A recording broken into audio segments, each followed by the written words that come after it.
Hello and welcome to episode 241 of the Mark and Me podcast. As always, I'm your host Mark. Now coming up on today's episode, I'm joined by the film director John Irvin. He is responsible for directing some of the most incredible films in the 80s and 90s. Stuff like The Dogs of War, Hamburger Hill, for me one of the best war films ever made, and the Arnold Schwarzenegger absolute masterpiece, Raw Deal. We get to sit down and talk all about these films in great detail. It's an honour to have him on, and knowing how much my dad loves Hamburger Hill, it's been a real treat to get to talk in so much more detail about the making of this film, the absolute huge, crazy conditions that they had to go through, and so much more. I absolutely love this interview, and that'll be coming up in just a couple of minutes' time. I always like to use the intro for each and every episode of Mark and Me, just to touch base and talk about my last episode. On episode 240, I was joined by Skylar Croom, the frontman from the amazing band He Is Legend. I've said on record now for the last couple of weeks, this is my favourite interview that I've done this year. I love everything about Skylar. The response was amazing. We talked so much about film, and I really hope one day we can launch a podcast just talking films, because it'd be amazing. I missed the skip to the end days, and Skylar just felt like I'd known him my whole life.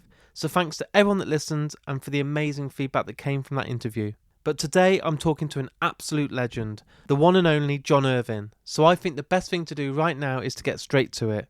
So here's me and John talking all things film. So John, thank you for joining me today on the Mark and Me podcast. My pleasure.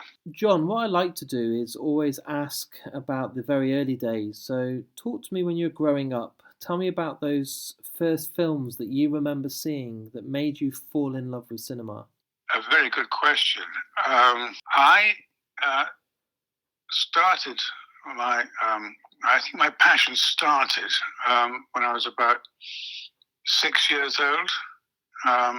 And my mother and my twin brother and I were living in Whitley Bay in Northumberland, as it then was, waiting for my father to come back from the war. My mother was very anxious, and in the afternoon she used to walk across the links to a cinema, and we would follow.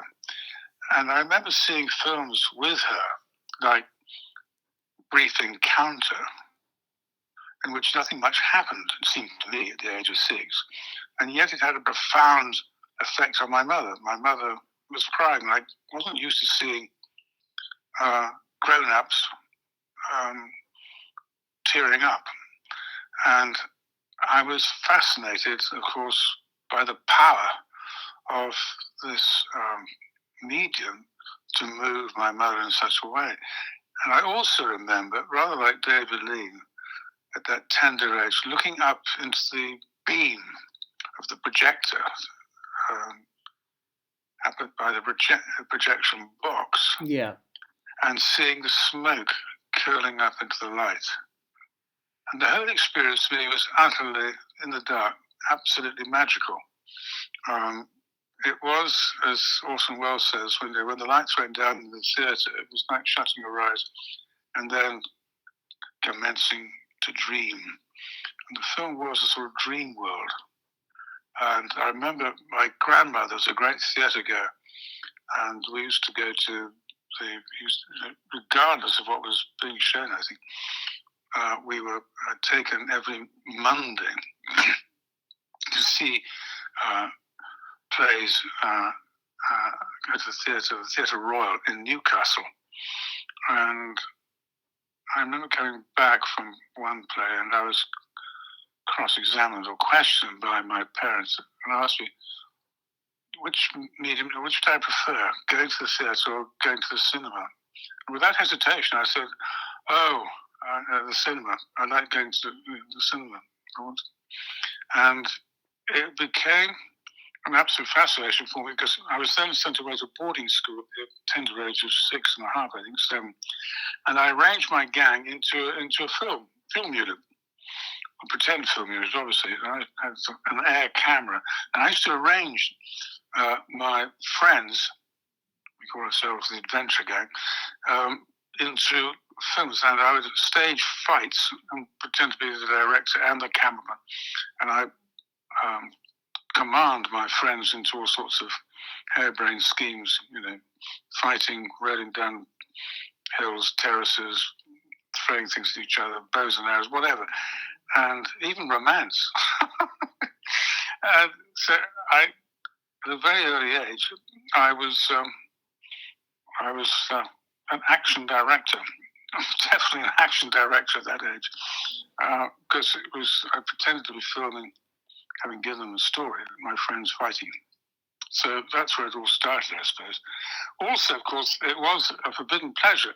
My father did not approve of going to the cinema, and pocket money was not available for that. So I had to sort of cheat a little bit in terms of how I'd spent the money. So with your parents, obviously, it not being encouraged for you to go to the cinema and stuff, when it came to the point in your life when you said, look, I want to actually work for the industry, I want to be a director, I want to get involved, was your dad very dismissive? Was he like, you need to get a proper job, son, this isn't for you? No, it's quite funny. It was, I had a talent for drawing, which I no longer have, but I had a talent for drawing. And it was assumed that they certainly didn't want me to be a painter or an artist, and they thought it'd be much nicer if I was, much more respectful if I was an architect. So I dutifully applied to Durham University to go to architectural school in Newcastle at King's College. Anyway, I had a gap year, and I had to, unlike my son's generation, we didn't sort of skive off to India and smoke dope. I took a job teaching Latin in a local prep school, day school, and I made enough money to buy a camera. And during that gap, so I made a little film with a friend of mine who was Radha. And then I went down to London. I forget what excuse I gave for an interview.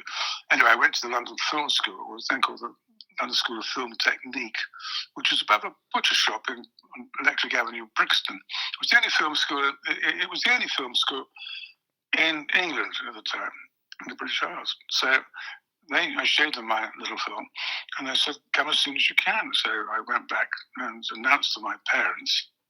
I didn't want to study architecture. What I really wanted to do was study film and be a film director, which had always been my dream. But every time I mentioned it, people scoffed at me. Anyway, my mother wept for 2 days. It was inconsolable. But my father actually took it very well, and he agreed to help me. And in fact, my first documentary, which was about the Durham Miners' Gala, which I shot when I was 22, I think. And the BFI put up half the money, and thankfully my father invested the other half. So he was, I think, he thought film was frivolous, except for The Nook of the North, which he adored, and Shane, which he thought was a terrific film. But apart from that, he thought it wasn't, film and filming was pretty frivolous. But once I asserted myself and did, my first 2 films were very well received, and one not surprised, it was Gala Day, and then I did Inheritance about the end of the Algerian War, and they were widely reviewed, and they were serious films. I mean, you suddenly realised that filmmaking was not, not sort of a jaunt, or it wasn't a sort of gateway into depravity and wildness, and Anyway, but my mother never really was reconciled. Even though I've had a pretty good. Well, I've been at it for 60 years. I mean, in the film business. So my father, thankfully, he died when he was 52. Saw enough to know that I was serious, and I, set out on my destiny, my fate. So I'm just doing the maths now, but was he around to see stuff like Hamburger Hill and The Dogs of War? And No, he died when I was actually making a documentary about the Civil War, Secret War in the end. So he only saw my first two films, right. which were documentaries. He never saw any of my television drama, or and well, was in later my feature films. Some of which he would have approved of, and some of which he wouldn't. I think he was quite. I mean, it was.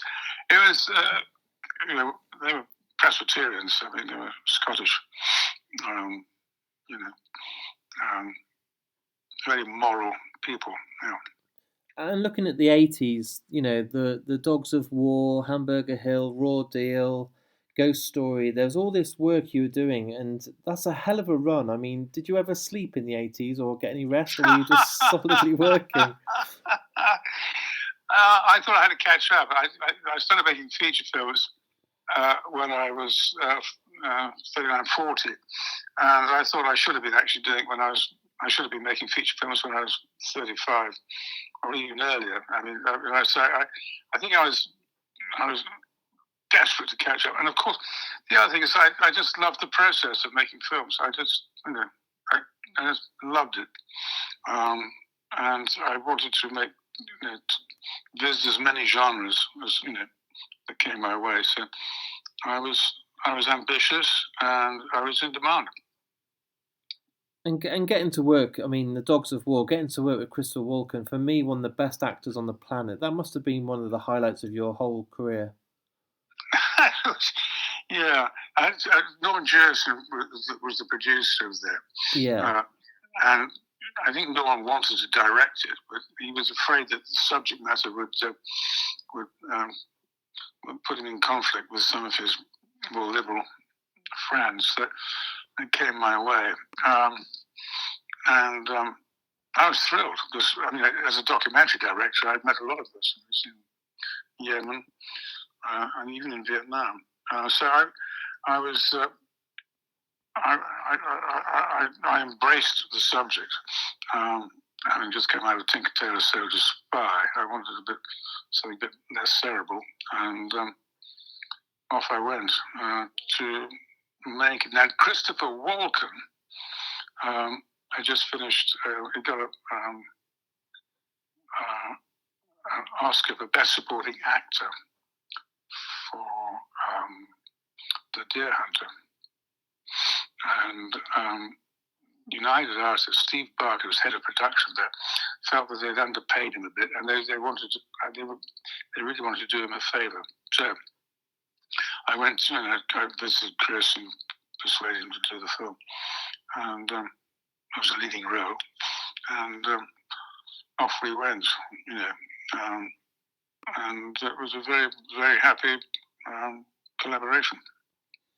And at the moment, obviously, there's a re-release now of Raw Deal, and to work with someone like Arnold Schwarzenegger, who's been in some of the biggest franchises, the biggest films, he is the guy that, for me, when I was growing up, I wanted to be, Kindergarten Cop or Terminator or all these films. What was it like? Was he larger than life when you were trying to work with him, or was he quite grounded?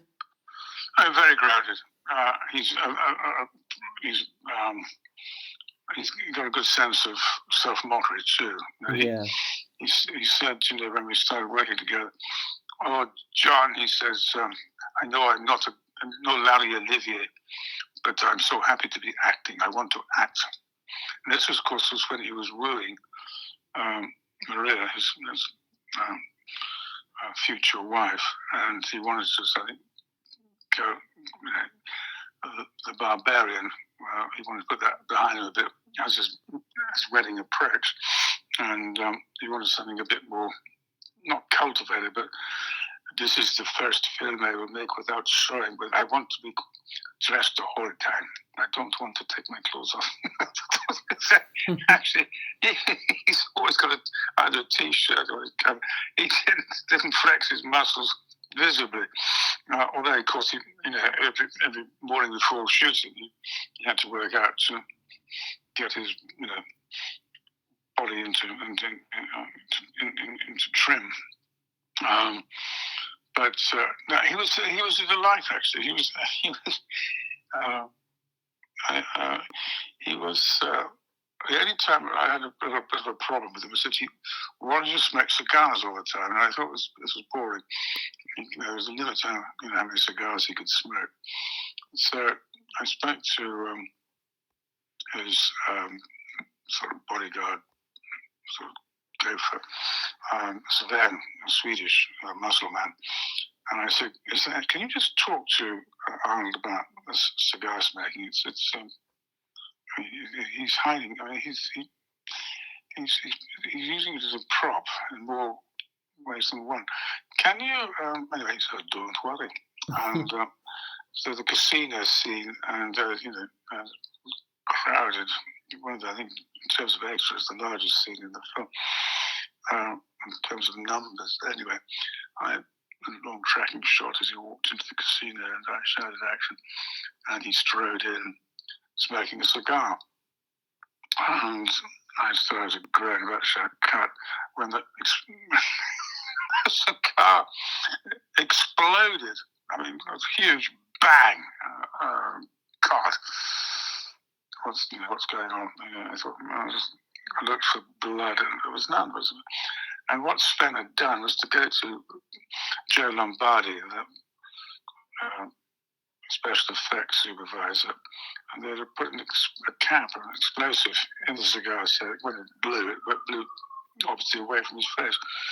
Anyway, there was a stunned silence. Everyone froze at this explosion. And wait to see, I mean, there was several beats of horror, of potential horror. We anticipated all sorts of things that go through your mind at that moment very fast. I'm going to shut down, insurance, blah, blah, blah. Anyway, and then suddenly in the silence, ho, ho, ho, ho. ho, ho, ho, ho. And he said, "Sven?" And of course, Sven, as I said, arranged an explosive device with a supervisor. So it did actually work very well. But I tell you that story really to show that he certainly is. He's not a prima donna in that sense. No. He's much more active and temperamentally concerned when it comes to making deals, and also the distribution and promotion of the film. But on the floor, he was absolutely terrific. So what I did, I had a very good casting director, and I just put, and he's not very agile. I mean, he's obviously a muscle man, but that doesn't mean he's fast. His reflexes, he's quite sort of, robotic, as you saw in the Terminator. I mean, so I really put him center screen and bounced some of the best character actors in New York, off him to make him look good. And I said, just don't do very much, and they'll make you look good, which is what I do. If you look at this, everyone's whizzing around him, and he's not moving around very much. But the actors, I mean, we had a terrific cast, and want to make it amongst them.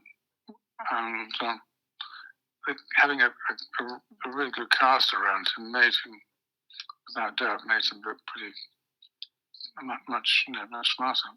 Pauline Kael loved the film, and so this is John Irvin having a holiday. Anyway, but no, he was a pleasure to work. He was always up. He was a joker. He was looking, he was practical jokes, and part of his, I guess, part of his temperament, his personality, making jokes. He was, obviously had a serious side to him. Yeah. Because he was, very ambitious. But bear in mind, when he left, I think it was Ohio State University, he'd already made his first $1 million. by taking his prize money in bodybuilding championships and pageants, and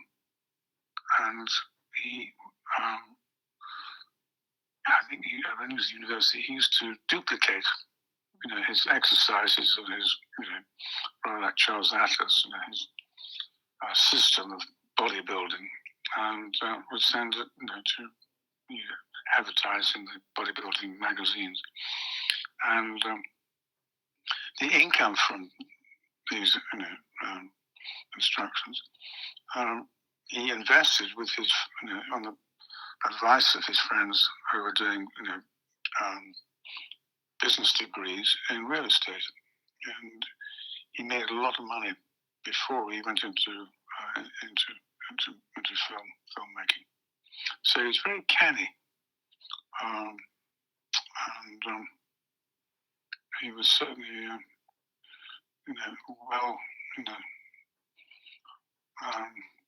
well heeled when he started his film career, which gave him a lot of, quite a lot of power. He never had to beg for anything, but he did he was very well aware of his, very conscious of his appeal and what his audiences expected of him.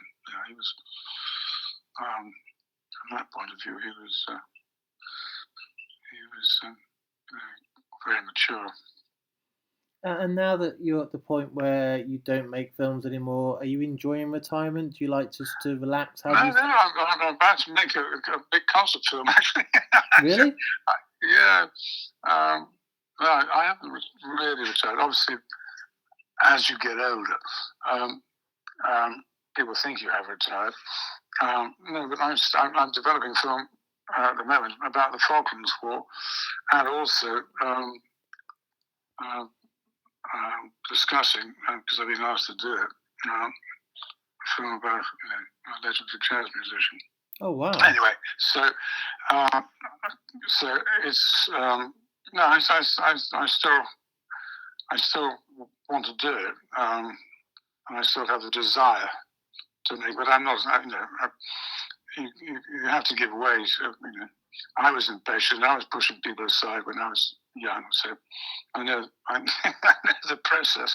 It's it's quite natural. But I haven't. Film directors don't really stop working until the telephone stops ringing. As long as I'm working on 2 scripts at the moment, as well as this concert film. So it keeps my mind and my creative juices going pretty well. Obviously, I wouldn't want to work as hard as you say in the 80s, 90s. No. I wouldn't want to be. I loved it because it's. I was doing what I felt destined to do, and I was frankly having a tremendous amount of fun doing it overall. And what I do, Hamburger Hill was not a lot of fun, but I was very proud of the film. Turtle Diary, which is a completely different kind of film, was even harder to make in some respect. But it was. David Lean said, "Never come out of the same hole twice." So I try to vary, the subjects and the genres as much as possible.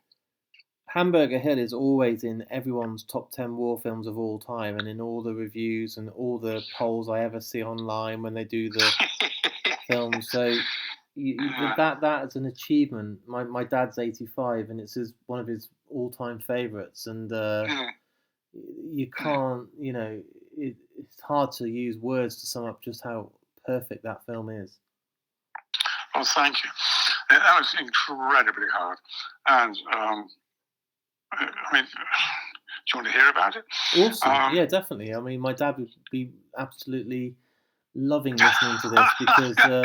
Well, first of all, the genesis of the film started when I was a documentary filmmaker. And I made a black and white. It was the last black and white documentary I think the BBC made, And I was asked by the head of Omnibus, which was an arts program, what if it was the film I wanted to make. And I said yes, I'd very much like. It was the end of the '60s, swinging London and all that stuff, bullshit.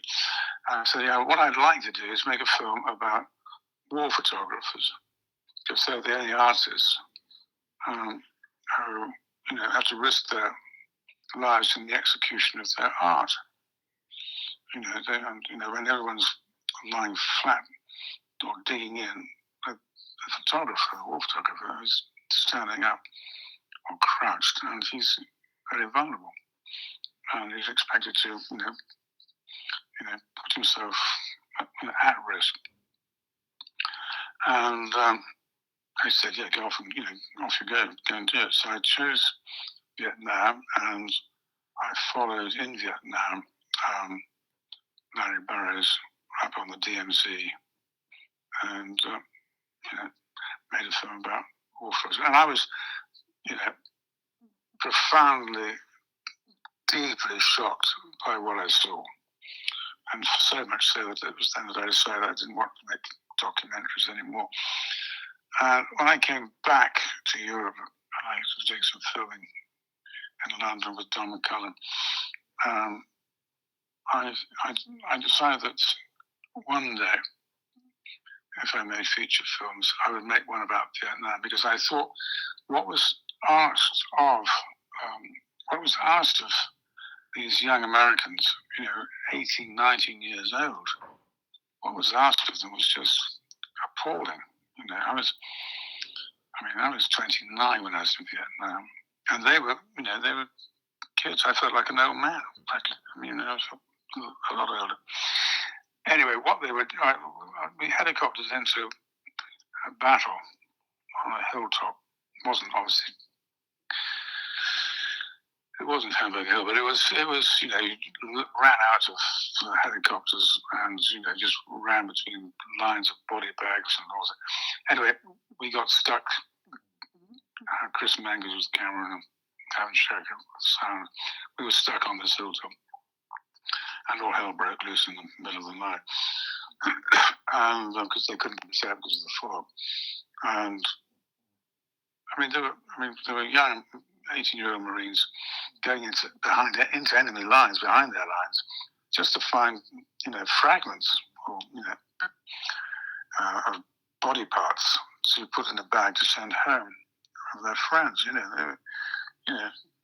hadn't been long since they were in the Midwest or all over America, as kids, but in high school. And I thought the conduct of the generals, certainly the ones I met, was absolutely, it was reprehensible. It was, except it sort of lingered in me. And also I felt that the Vietnam films that I'd seen didn't really honor or respect or show what it was like there. So I was asked by, I was in New York, I think, and I was asked by the head of European production, Marshall Nasty, who was retiring from 20th Century Fox, are there any films I wanted to make? And I said, well, I'd really like to make a film set in Vietnam. She said, well, I've got a script, but I can't get Fox to do it. Read it, and if you like it, let's see if we can, get it made. So I read it that afternoon and said, yes, this is just what I want to do. This is perfect, absolutely perfect. Well, Fox weren't going to make it. At that time, Vietnam was a no-no as far as the studios were concerned.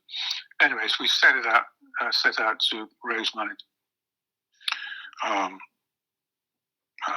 for the independence, and the RKO came in with the help of my agent Sam Kern, and eventually we got enough money to make the film.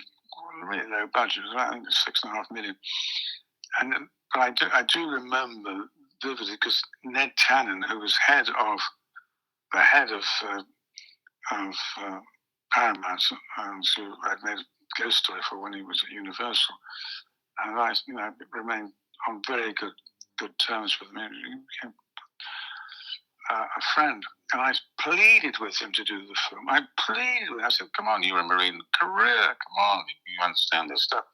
He said, "John, we're doing candles, and I want to make films for teenagers, and not about it. It's not part of the Paramount program. We can't do films like this. Anyway, so we make the film, we go off, we make the film, and it is, I think I lost 24, 26 pounds making it. It was very, very tough. We used to arrive, I found this hill in the Philippines, about a 3-hour drive from Manila, 2.5 drives, so, and which was a pretty good replica for Hamburger Hill. And we used to get up about 5 o'clock, 4:30, set out, get to the location in the jungle, and we'd hacked out construction, but hacked out something like, I think it's 2,000 steps into the jungle. And we carried all the equipment down into the jungle and stayed there till the sun set at about 6 o'clock. Then we climbed up, brought all the kit back up out of the jungle, and went back to Manila. I see the rushes in a lab on the outskirts, get to bed probably about 11 o'clock, and we go up again at about 4:30, 5 o'clock. This went on 7 days a week. I mean, it was very, very, very tough, and we had people died on the shoot, and people died very shortly afterwards. So it was, and I had to send quite a lot of the technicians home because they just couldn't do it. The crew hated me overall. I'm not surprised, really. That sounds like they was pouring water. I was asking them to do things that they just had never done before. Luckily, the grips were very, very well disposed to what I was attempting to do, and the art department. So we struggled on, and we did it. We shot it in 44 days. But it was tough. It's interesting. When I meet actors who were in the film, Don Cheadle, people like that, they always say it was hell, Hamburger Hell, but they're very, very proud of the film. Yeah. And have no regrets. I know, particularly in America, it's considered, it has a reputation which it doesn't have here, but and I'm very proud of that film. It did. There were moments. For instance, when we started showing it previews, and ultimately, when the film was finished, the word on the streets in Hollywood was Hamburger Hill was a pretty good film, and suddenly, with Platoon winning so many prizes and doing so well, suddenly, it came. It was a really hot property. Anyway, the Marsh and Lasseter said, "Well, who should we show to it first?" Because every studio was ringing up saying, "John, we love you. We've always been blah blah blah, all bullshit." And I said, "Well, the only person I want to show it to, I want to show it to Ned Tailor at Paramount first." Yeah. Because he was friend, but he turned me down. So we went into a screening room on Sunset, and with him, all his minions were with him, and my agents were sitting behind me, and I sat behind Ned, and just to see what his reaction would be. At the end of the film, the lights came up, and there was a very long silence, and because the protocol is the head of the studio speaks first, and everybody just repeats what he thinks and feels. So it was a very long silence, and I thought, oh God. And he turned around in his seat and faced me, and there were tears streaming down his cheeks. And he said, "John, this is a Paramount picture." Absolutely shameless. Wow. Absolutely shameless. So that's where we. Amazing story. Amazing. So that's a very briefly some. It was. I mean, it was a very moving. I mean, at the we had some test previews and we showed it to veterans. And I think where was it we first showed it? I think it was in Newark, somewhere in New Jersey, I think. And we had to have counsellors in the auditorium because the reaction to the veterans were, some of them was just reminded of the horrors and they had to be sort of counselled. When we showed it in Los Angeles, we showed it in the Paramount Theatre for a preview, and I'd seen it so many times. It seemed to be going pretty well, so I stood towards the end of the film. I didn't want to listen to the target group, and so I walked in. There was a woman standing on the steps, and I had a cigarette, and she said, Are you part of the fight? I said, yeah, directly. She said, well, I just want to thank you. I said, you want to thank me for what? He said, I want to thank you for saving my marriage.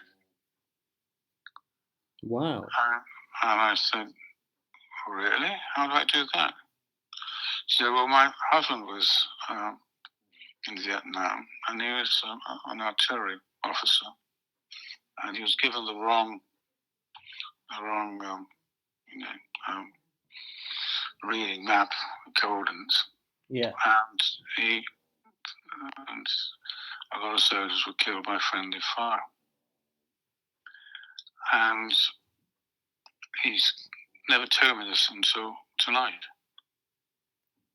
And during the friendly fire sequence, he got out of his seat and walked out. And I said, well, where is he? He said, he's out there somewhere in the car park weeping. Wow. That's a very good story, and I really appreciate you sharing it with me, John. Well, it's only to tell you that it was an incredibly emotional experience for lots of reasons. I mean, its reputation seems to increase year by year. I mean, I have seen authorities say how good it is. What I do, John, on the podcast, and this is my final question, but it is putting you it's putting you on the spot. Is I've been put on the spot many times. You have a go. It's every episode of the podcast gets the guest to choose the outro piece of music. So I've had Anthony Hopkins on here, I've had Mads Mikkelsen, I've had Kevin Smith, and all of them have chosen a different piece of music or a song that closes. So once we've finished our interview today and it's all edited, the music that plays at the very end is chosen by you. So you only get one choice, and I'm not going to let you have long to think about it, but what's a song or a piece of music that means so much to you that you would like to end today on? I think, I think the music that I cherish most of certainly of the films and television I made would be the end title music for Tinker Tailor Soldier Spy, which is the Nunc Dimittis, composed by Jeffrey Bergen. And again, everyone told me I was mad to do that. The BBC said there's no commercial. There's no commercial prospects for this piece of music. And of course, it went absolutely, went viral. I mean, became in terms of sheet music, it went to the top of every chart. And it is a haunting piece of music. And I was a chorister when I was at school for a time at Durham. And so I'd say the Nunc Dimittis certainly encapsulates a lot of the feelings I have about soldiers and about people who sacrifice their lives for the greater good.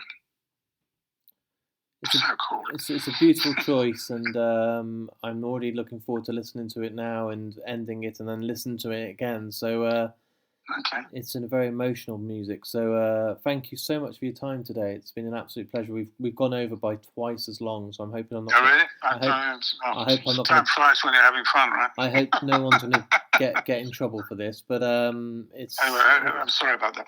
Okay. It's make not. of it what you can. It's much appreciated, and I do hope in the future our paths cross again, because I'd love to sit down, and I feel like we've only just kind of scratched the surface today. I think you've probably got hours and hours of stories to tell, and I'd love to do it again sometime. Okay, whenever you want. Thank you. Well, enjoy the rest of today, and I really appreciate your time. And thanks for the questions. Thank you, and have a lovely rest of the day. Yeah, and give my best to your father. I will do. We're going to watch that at the weekend. I want to sit down and watch it again with him now, after I tell him that I've spoke to the man that made this. Very good. All right. Perfect. Thank you very much. Take care now. Bye-bye. So there it is. There's my interview with me and the absolute legend that is John Irvin. An amazing director, an incredible filmmaker, and what a great guy to share some of those incredible, intense stories with me on today's episode. For me, personally, it was a treat for him to come on, and my God, to share those memories with my dad now and talk all about Hamburger Hill, which is one of his favourite war films, for me is personally a dream come true. So a massive thanks for John, and as you heard at the end, he's going to come back. We're going to talk more in the very near future.